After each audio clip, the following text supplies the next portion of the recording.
And good morning and happy Friday to everyone. My name, Jay Cleveland Payne. This being things you might have heard. This is going to be a wrap up, a fairly quick wrap up. We'll take less than 20 minutes to go into about 9 news stories that were pretty hot in the last 30 hours or so. You guys vetted as things that were pretty interesting to chat about. So we're going to give it to you here as news from yesterday to start your day off, or water cooler, coffee talk, whatever you want to do, or tea talk like I do for the mornings here. This happens to be as we record this Friday, July 15th, 2022, about 5:50 a.m. Central Time. And every day, weekday we should say, at 5 o'clock, we cut off the spigot or for the news, if you will, and provide for you the best stories that you guys have vetted from. The best of those best stories to present for your day going forward. We do it every single Monday through Friday.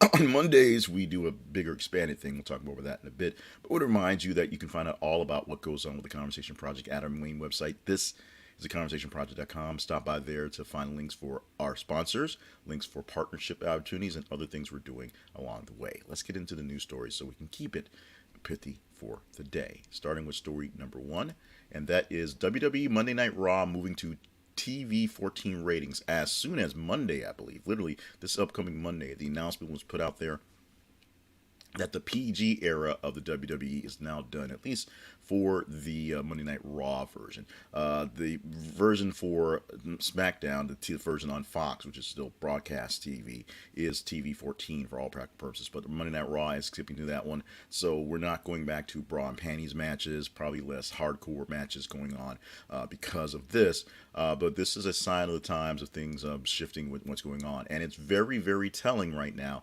with what's going on with the actual, like the business side of WWE, with many of the attention being on the chairman or the former chairman, WWE former chairman of Vince McMahon, who is still in creative control, but right now sitting on the side waiting for some investigations onto very, very bad misconduct. Conduct that you would expect because his character does it all the time, but conduct that you would expect to hopefully that a man who actually, has sense in his business would not do it. But let's remember, he did get sued a long, long time ago for the whole steroids thing because they were shooting up guys with steroids that look bigger on TV. So this is not out of the question of something that's not believable. It just is something that you wouldn't think people get caught in. And that's my bit of commentary on that for that one. Errol Musk, Elon Musk's father, reveals that he has had a second child with his 35-year-old stepdaughter, who he's raised since he was 4.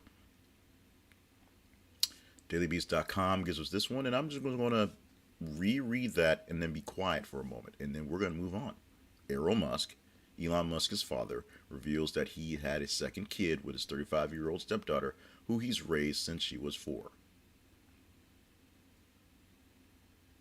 3 1,000, 2 1,000, 1 1,000.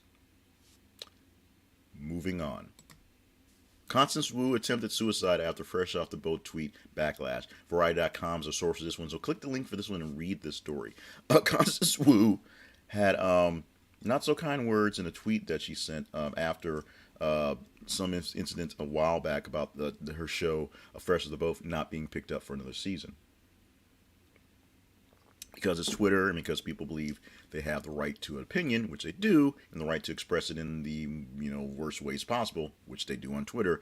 There was all sorts of kerfuffle in this one, and Constance Wu is saying now that she actually attempted suicide after all this stuff. I need you to read this story and go deeper into what we've gone to, what's her state of mind, if you will, and what her state of mind is now going forward. But this is another reminder about the whole bullying thing happening up there, and another reminder, just because it's here, and we always keep this in a reserve in case, that if you do feel like you are in trouble and can't find a way out, the National Suicide Prevention Lifeline is literally always there, 24 hours a day in English and Spanish. 800-273-8255, 800-273-8255. Last 4 digits spell out TALK if your phone has letters on it. And they have a way to communicate them online at suicidepreventionlifeline.org as well. Of course, there are also local avenues for you to reach out to in the meantime as well to get back on those things as well. But just remember, the big thing about this one, make sure you read the story and read deeper into what was going on in her mind and how she was dealing with what a lot of celebrities, me, I'll probably never get that way, but a lot of celebrities dealing with Twitter backlash and wanting to basically get canceled, in this case, almost canceling her own life. Ivana Trump, first wife of former President Donald Trump, dies at 73. ABC7NewYork.com, the local stations will report this from, and they have a lot of coverage of Ivana because they've been there the whole time. Ivana Trump, of course, Donald Trump's first wife, an immigrant model, which he tends to favor models and immigrants. The mother of his oldest three children, Donald Jr., Ivanka, and of course the other guy. Has passed away. She was found. 911 was called to her apartment where she was found unresponsive, and she was basically called pronounced dead on the scene at her apartment. We don't have full details on what exactly was going on. We don't know if there was like a serious long-term illness going on. We do know just the basic details from yesterday, unless something happened overnight that I've missed out on. Ivana Trump, who was a pretty big part of the original run for the Trump industry when things sort of went good, and you took a big chunk of her business sense and did her own things on her own after that, taking very good care of herself and the children until they basically ran off to be, flunkies in the administration, dead at the age of 73. Chris Meloni gets fully nude for hilarious revealing Peloton ad. Variety.com is the source of this one. And you can go to that website, go to that link, click the link, and see the ad. You may have seen it on TV yet. I have not seen it at all. But I did see the obviously see it. Using that picture from a snip from the video as our cover for today. And it is hilarious. It is silly. It is funny. It is good. Check it out. It's a Peloton ad for the Peloton app. Showing that as the close out, there are two people who use the Peloton apps, people who wear pants, and Christopher Meloni. You should check it out. It's really, really funny. The U.S. Secret Service erased text messages from January 5th and 6th, 2021, shortly after they were requested by oversight officials investigating the agency's response to the U.S. Capitol riot. Very long intro. CNN.com gives us the source of that one, and there's a bit of backstory that makes it even weirder. So, the January 6th committee essentially, after all the hubbub and all the kerfuffle over the testimony that President Trump was in the Beast in his car and was like reaching over things and grabbing wheels and smacking people with karate chops and stuff like that, so he can get to the Capitol.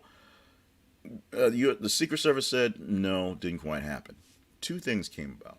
One, a local police officer who was a part of the motorcade, a part of the thing that day, corroborated that something did happen, and we'll probably hear from that in the last trial coming up, hearing coming up. And number two, the Secret Service was asked by the IG, well, give us a text message of what your communication was for the day. And what happened was, apparently there was an update to the system that lost messages for the 5th and the 6th for many people.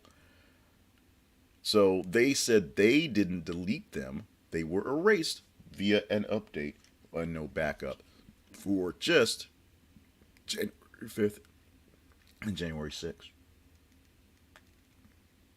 The specific time the IG was looking for the information, and of course, after the update happened, after the IG asked for the information. So it looks like they deleted it. Right now, their reasoning or their excuse is an update pulled some of the data, which happens. That does happen in cases.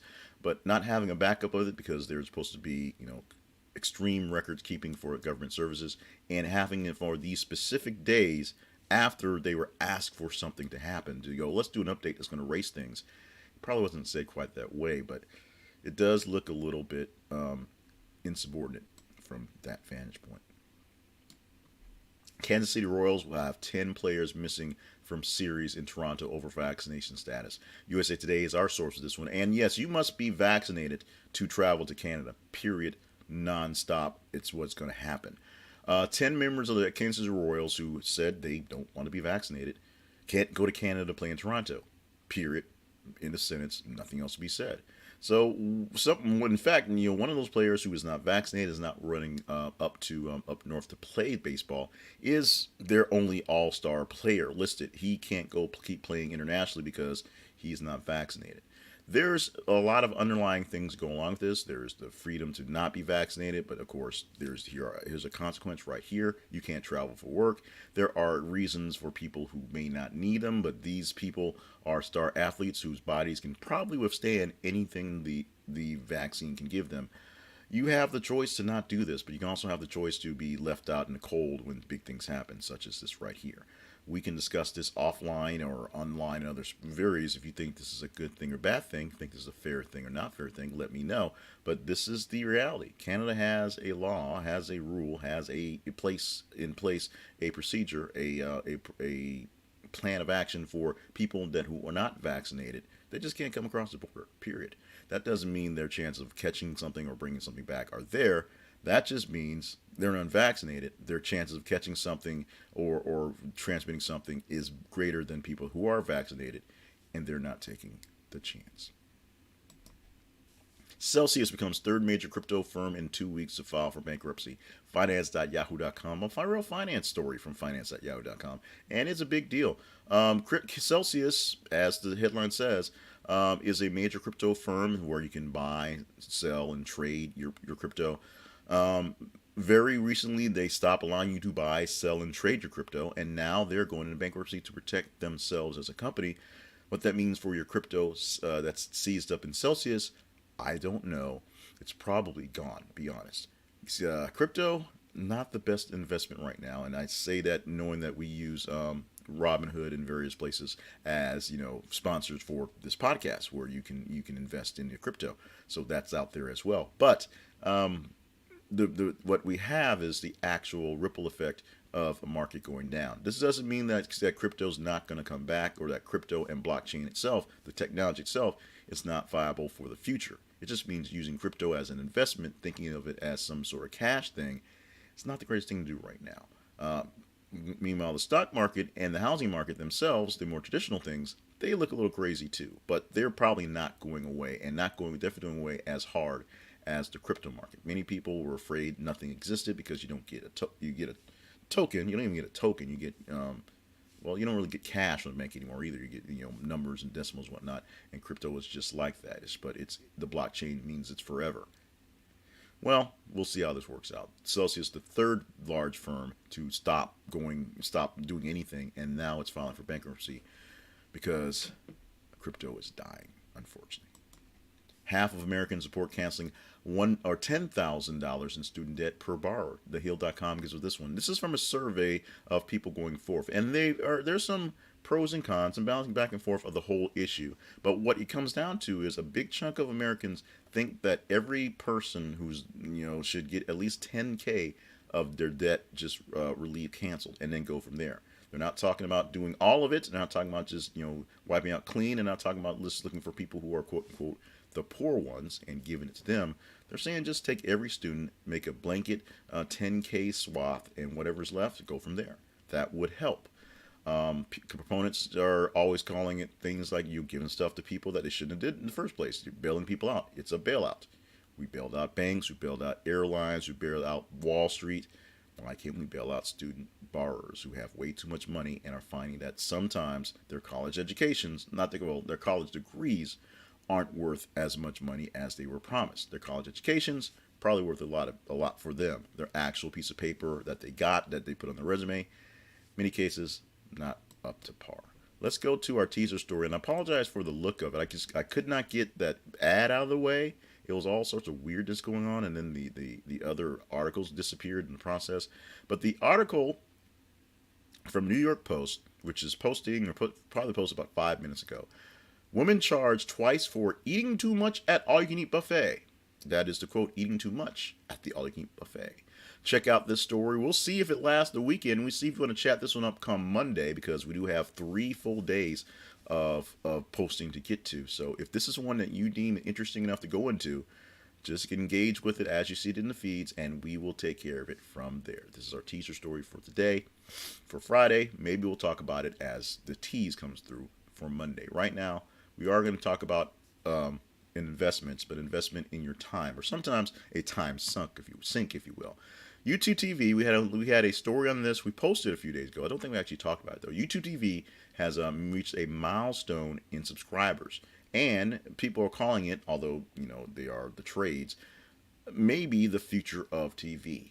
If not the future, many of the other streaming services are basically falling in line with more or less some similar sort of program to make TV work this way. YouTube TV is a great way to get TV, and we're going to get you $30 off your first month by using our link at thisisaconversationproject.com/YouTube. There are 85 plus channels to choose from, including your local stations. Your local stations, they do deals just like the cable companies did, just like the satellite companies did, to put your local channels on the air. And if you can't get your local channels, you can probably get some sort of corporate channel or a video on demand DVR service on the back end for places that are sort of way out there that don't necessarily have a local affiliate for something. You can catch up and get it as well. Plus, all the shows that you love and the premium channels such as HBO and Showtime, there are packages for those as well. Sports packages, they got them. News packages, they got them. All the TV you could care to watch with unlimited DVR and up to 6 different profiles that you can take with you on any device you own. On your TV app, on your computer, on your phone, on your tablet. You have TV anywhere you have any sort of internet access thanks to YouTube TV. This is a conversationproject.com/YouTube TV is your home for this, and we'll give you $30 off your first month just by checking it out using our link. Thank you so much for being a part of it, and of course we get a little bit back as well, but we want to make sure that when you're not watching quality television, which this really isn't like this, well, it's quality, it's not really television. You have quality television, which is on the internet now, because 2022, that's what it is. Websites of note, starting off with thisisaconversationproject.com, your main home for us. Find out what you can do with us via sponsors, via partnerships, and via the stuff that we actually do every day. And check out our newsletter, which we have relaunched and done have very much success for this week. You can get that as well, which also brings you a link back to here, just in case you missed the live version.